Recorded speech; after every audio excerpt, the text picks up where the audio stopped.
خب دوستان این سری اومدیم با یه اتوبوس 300 تا راه میریم، 300 کیلومتر راه میره و 4 تا ماشین گذاشتیم جلوش. سانتافه سوناتا هیبرید، هیوندای 40 چی و هیوندای 40 بدون سنگا. ببینیم میتونن جلوی این اتوبوس بگیرن یا نه. با اون موقع باشه ببینیم چه برای سر میشه. نیتروژن رو میزنیم 280 290 300 310. واو بریم ببینیم چی میشه.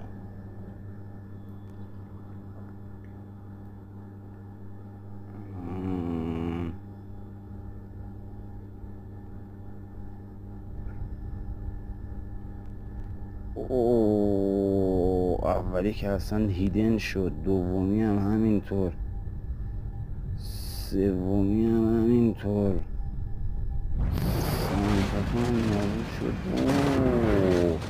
پشمام چی شد؟ دوستان اگه به کلیپ های تست و اینا علاقه دارید پیج ما رو حتما دنبال کنید. این پست هم لایک کنید، چیزی ازتون کم نمیشه. تو کامنت ها هم بگید دوست دارید ماشین بعدی چی باشه برای تست.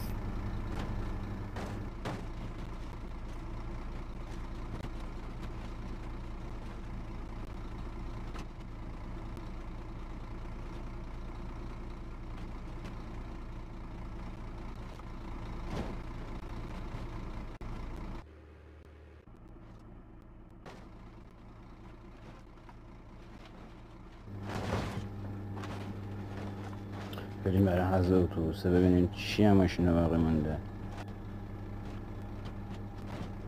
اینا حذفش میکنیم. نگاه کنید انجیر شدن اینا. اوه اوه اوه اوه